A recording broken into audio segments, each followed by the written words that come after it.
Manisip mo na ba na sana makipag-usap ka lang sa computer at maintindihan ka nito? Hindi lang yung basta sinusunod ang mga utos, kundi yung talagang isipin mong magtanong ng komplikadong tanong at makakuha ng malalim at detalyadong sagot, o kaya humingi ng tula, recipe o tulong sa iyong takdang aralin at matanggap ito sa loob lang ng ilang segundo. Hindi na ito science fiction. Nangyayari na ito ngayon salamat sa tinatawag na GPT. Ang mga makapangyarihang tool na ito ay nagbabago kung paano tayo nakikipag-ugnayan sa teknolohiya araw-araw. Nagiging mga kasama natin sila sa paglikha, mga katuwang sa pag-aaral at napakatalinong mga assistant. Hindi lang ito isa pang app sa iyong telepono.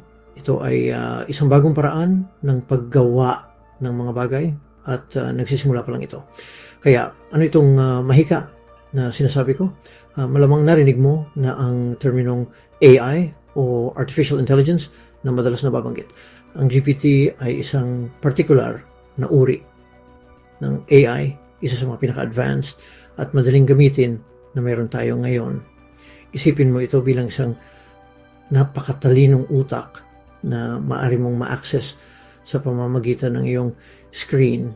Kaya nitong magsulat, kaya nitong mag-code, kaya nitong buodin ang mahahabang dokumento, at kaya pa nitong makipag-usap sa iyo ng nakakagulat na natural. Dinisenyo ito para maintindihan ang ibig mong sabihin, hindi lang ang iyong tinatype. Ang layunin ay gawing mas natural at mas madaling gamitin ang ating pakikipag-ugnayan sa mga makina. Hindi na parang robot. Ito ay isang malaking hakbang pasulong at ang pag-unawa dito ang unang hakbang para ma-unlock ang napakalaking potensyal nito sa iyong buhay. Para sa maraming tao, ang kanilang unang karanasan sa isang makapangyarihang AI na tulad nito ay parang isang sulyap sa hinaharap. Ito yung wow moment kapag nalaman mong hindi lang naghahanap ang makina sa internet para sa mga keyword, actual itong gumagawa ng bago, original na teksto, batay sa iyong prompt. Gumagawa ito ng mga pangungusap, bumubuo ng mga talata, at nagpapanatili ng magkakaugnay na daloy ng pag-iisip. Ang gabay na ito ay narito upang ipakita ang teknolohiyang ito. Hahatiin natin ito paisa-isa sa simpleng mga termino. Walang nakakalitong jargon, walang masyadong technical na detalye. Isang malinaw at direktang pagtingin lang sa kung ano ang GPT, paano ito nabuo at ano ang ibig sabihin nito para sa ating lahat. Sa pagtatapos nito, magkakaroon ka ng matibay na pag-unawa sa isa sa pinakamahalagang pag-unlad ng teknolohiya sa ating panahon. May intindihan mo into sa Lord mula sa kayo ng raw nito siya kang sa pinakabago. Napakabilis na may mga modelo na kayang makakota at makakarinig. Susuriin natin yung mga kamanghamanghang bagay na kaya nitong gawin.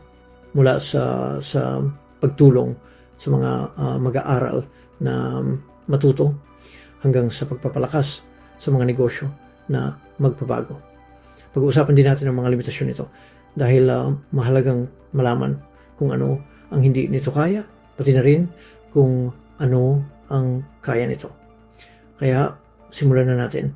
Galugarin natin ang mundo ng GPT at tuklasin kung paano mo magagamit ang makapangyarihang tool na ito upang lumikha, matuto at mag-explore sa mga paraang hindi mo inakala na posible. Simulan na yun sa pangalan mismo, GPT. Ibig sabihin yan ay Generative Pre-trained Transformer. Medyo technical pakinggan, pero kung isa-isahin na ang bawat salita, magandang paglalarawan pala ito sa ginagawa nito. Bawat bahagi ng pangalan ay may mahalagang sinasabi tungkol sa kung paano gumagana ang teknolohiyang ito. Para itong spec sheet ng digital brain na ito.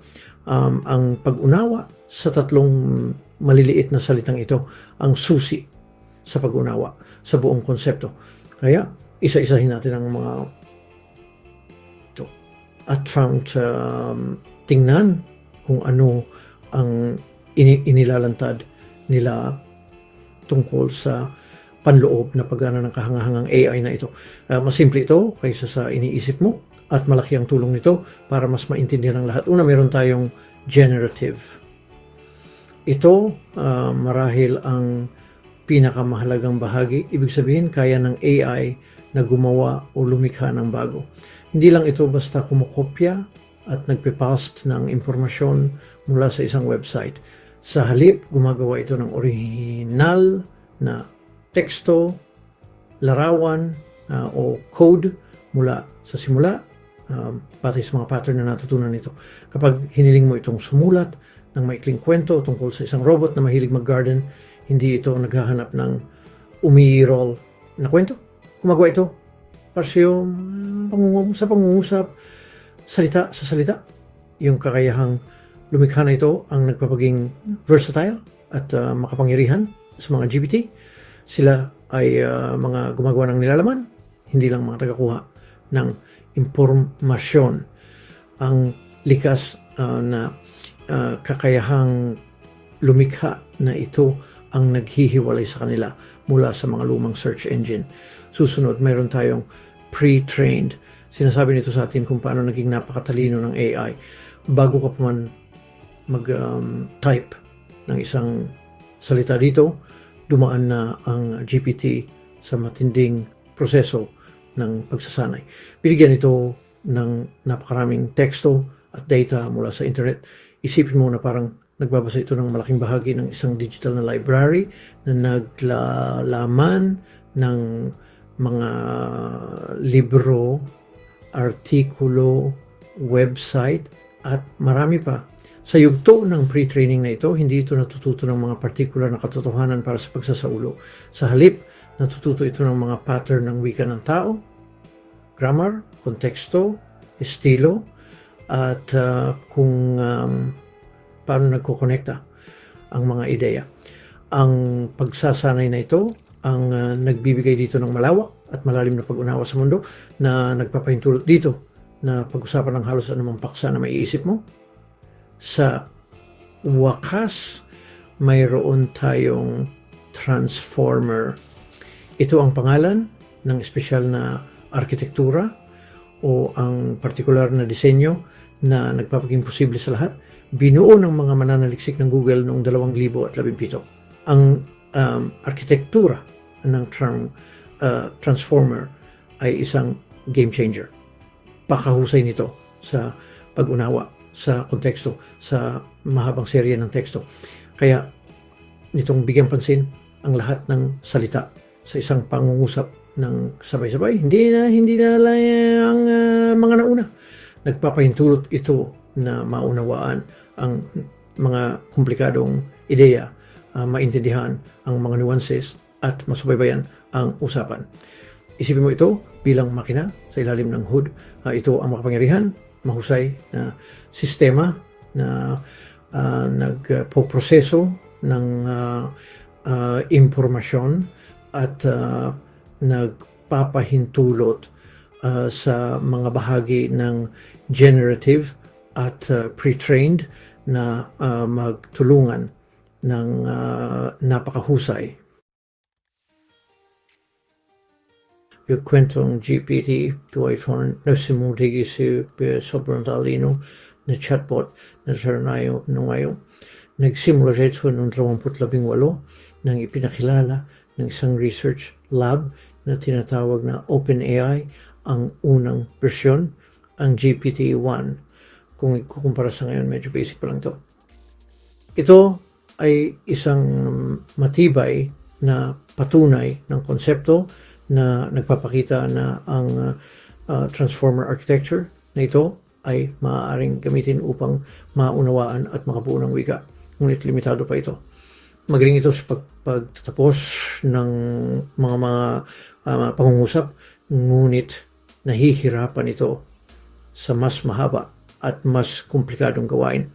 para itong unang henerasyon ng smartphone, nakakatuwa at nagpapahiwatig ng kinabukasan, ngunit hindi pa ito handang baguhin ang mundo.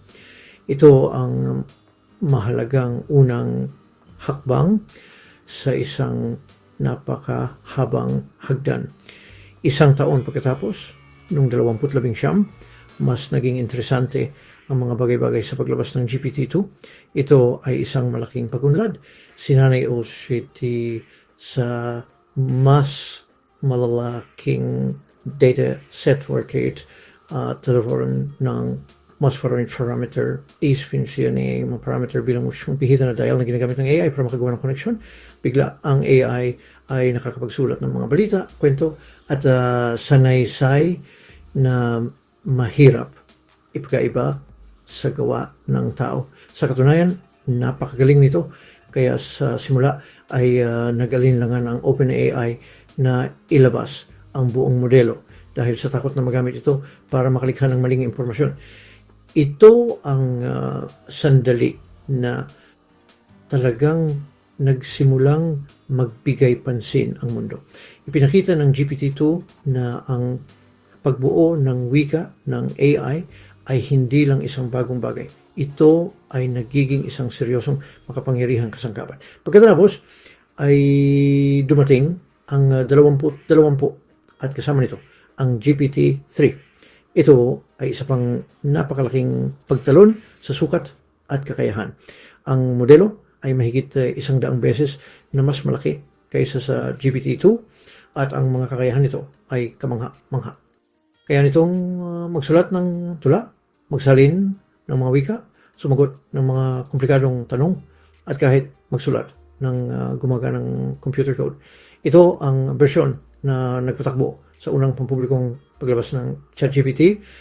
Ang tool na nagpakilala sa milyon-milyong tao sa conversational AI.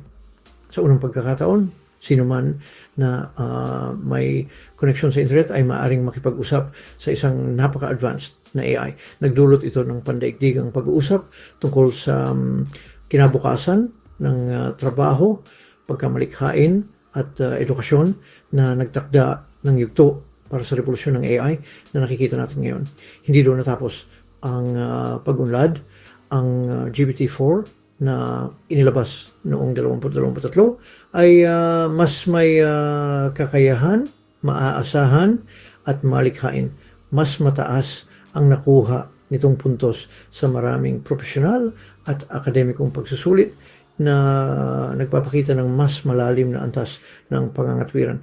Ngunit ang pinakahuling hakbang, ang GPT-4o, ang O ay nangangahulugang Omni, ay isang tunay na game changer. Mas mabilis ito, mas mura at higit sa lahat, natively multimodal. Ibig sabihin, kaya nitong umunawa at tumugon gamit ang text, audio, at mga larawan ng sabay-sabay sa real time. Maaari kang makipag-usap ng live, pasalita, ipakita rito ang mga bagay sa pamamagitan ng iyong camera at kaya nitong tumugon na may iba't ibang tono ng boses. Ito na ang pinakamalapit na narating natin sa seamless human computer interaction na nakikita natin sa mga pelikula. Kaya paano ba ito kakagawa ng mga sagot? Ang isang GPT, mukha ting mahika, pero sa totoo lang, isa lang itong napakatalinong guessing game. Isipin mo na meron kang parang isang notebook na puno ng bilyon-bilyong pangungusap mula sa buong internet.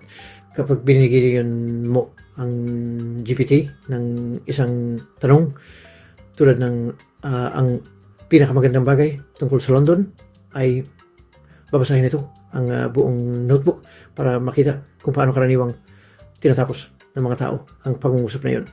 Hinahanap nito ang pinakakaraniwan at lohikal na mga pattern. Nakikita nito ang milyon-milyong halimbawa kung saan ang pariralang iyon ay sinusundan ng mga salitang tulad ng ang nito, ang iba't ibang, o ang kasaysayan. Pagkatapos, pinakalkula nito ang posibilidad para sa bawat posibleng susunod na salita. Batay sa mga posibilidad na ito, pinipili nito ang pinakamalamang na salita na susunod. Kaya sabihin natin pinili nito ang. Ngayon, ang pangungusap ay ang pinakamagandang bagay tungkol sa London ay ang pagkatapos inulit nito ang buong proseso. Tinitingnan nito ang bagong medyo mas mahabang pangungusap na ito at hinuhulaan ang susunod na salita. Marahil sa pagkakataong ito, hinuhulaan nito ang kasaysayan. Ngayon mayroon na tayong ang pinakamagandang bagay tungkol sa London ay ang kasaysayan. Patuloy itong ginagawa, isang salita sa bawat pagkakataon paulit-ulit hanggang sa makababo iraw ng isang buong pangungusap o talata na may saysay. Hindi ito nag-iisip o nakakaintindi sa paraan ng tao, ay isa lang itong napakalakas na pattern matching at prediction machine. Isa pang magandang paghahambing ay isipin ito bilang pinaka-advanced na autocomplete feature sa mundo. Alam mo ba kung paano nagmumungkahi ang keyboard ng iyong telepono ng susunod na salita habang nagtatype ka ng mensahe? Bueno, ginagawa ng isang GPT ang eksaktong parehong bagay. Yung talaking swati. Sa halip na magmungkahi lang ng susunod na salita, maaari itong magmungkahi ng susunod na pangungusap, ang susunod na talata o kahit isang buong sanaysay. Ang pagsasanay nito ay nagbigay dito ng napakakomplikadong pag-unawa sa mga pattern ng wika na ang mga mungkahi nito ay hindi lang tama sa gramatika, kundi angkop din sa konteksto, magkakaugnay, at sa totoo lang, madalas ay napakamalikain. Lahat ay tungkol sa paghula. Kung ano ang susunod na mangyayari, batay sa lahat ng nangyari bago nito. Ang proseso ng paghula ng salita, sa bawat salita, ang nagbibigay sa GPT ng matatas at parang taong estilo ng pakikipag-usap. Dahil binuo nito ang mga sagot mula sa simula, sa bawat pagkakataon, ang mga sagot nito ay maaaring iayon sa iyong tanong. Hindi ito kumukuha ng pre-written na sagot mula sa isang database. Gumagawa ito ng natatanging tugon para lang sa iyo sa sandaling iyon. Ito ang dahilan kung bakit maaari mong hilingin dito na ipaliwanag ang isang paksa sa estilo ng isang pirata o isang makata at kaya nitong gawin iyon. Inaayos nito ang mga posibilidad ng paghula ng salita upang tumugma sa estilo na iyong hiniling. Ito ay isang simpleng pangunahing mekanismo, hulaan ang susunod na salita. Ngunit kapag pinalaki mo ito gamit ang isang transformer architecture at napakalaking pre-training, ang mga resulta ay sa to ay anyang size pambihira. Yung waling ni GPT ay hindi lang sa teorya. Ginagamit na ito sa nasirang paraan sa iba't ibang larangan. Sa edukasyon, ginagamit ito ng mga estudyante bilang personal na tutor para ipaliwanag ang mga komplikadong paksa, magsanay ng mga wika o makakuha ng feedback sa kanilang mga sanaysay. Sa mundo ng negosyo, ginagamit ito ng mga kumpanya para gumawa ng mga email, bumuo ng marketing copy, magbuod ng mahabang ulat at humawak ng mga tanong mula sa customer service. Para sa mga developer, ito ay isang mahalagang kasama sa coding, tumutulong sa pagsusulat ng code, paghahanap ng mga bug, at pag-aaral ng mga bagong programming language ng mas mabilis kaysa dati. Ito ay isang maraming gamit na tool na kayang umangkop sa napakaraming gawain na parang nagiging productivity multiplier para sa sino mang gumagamit nito.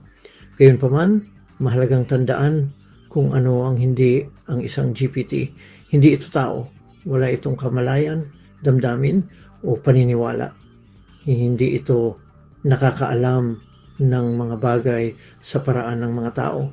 Naghuhula lang ito ng text batay sa mga pattern sa training data nito. Ibig sabihin, minsan ay nagkakamali ito, isang pangyayari na tinatawag na hallucination. Itong magbigay ng muling impormasyon ng may kumpletong kumpiyansa o hindi maintindihan ang mga detalye ng iyong kahilingan. Mahalagang maging critical sa output nito, lalo na para sa mahalagang gawain ng mga gawain na batay sa katotohanan. Laging i-double check ang mga sagot nito.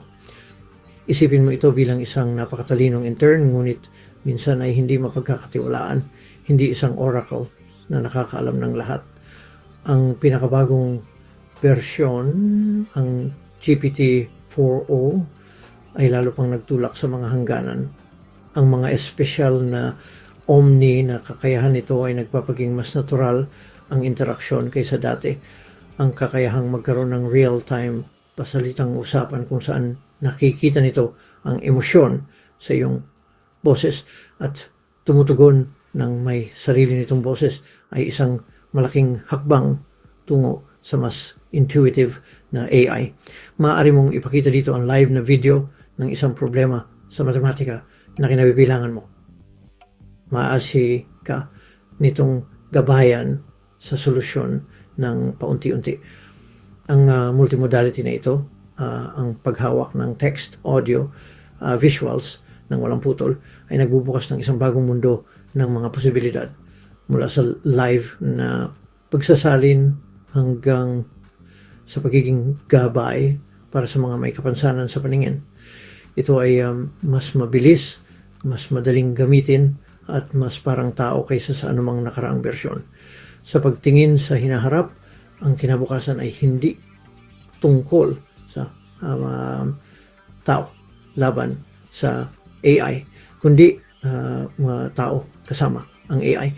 Ang mga tool na ito ay narito upang palakasin ang ating sariling kakayahan, hindi upang palitan ang mga ito. Kaya nilang hawakan ng mga nakakapagod at paulit-ulit na gawain na nagpapalaya sa atin upang tumuon sa mga bagay na pinakamahusay na ginagawa ng mga tao, ang kritikal na pag-iisip, pagkamalikhain, emosyonal na katalinuhan at estratehikong paggawa ng desisyon. Sa pag-aaral na makipagtulungan sa mga mudlong maaari ka palakasin ang ating potensyal. Ang paglalakbay ng GPT ay isang perpektong halimbawa kung gaano kabilis sumunlad ang teknolohiya. Ito ay isang kapanapanabik na panahon at sa pamamagitan ng pananatiling may kaalaman at mausisa, lahat tayo ay maaaring maging bahagi ng paghubog ng isang kinabukasan kung saan ang teknolohiya ay nagbibigay kapangyarihan sa ating lahat upang makamit ang higit pa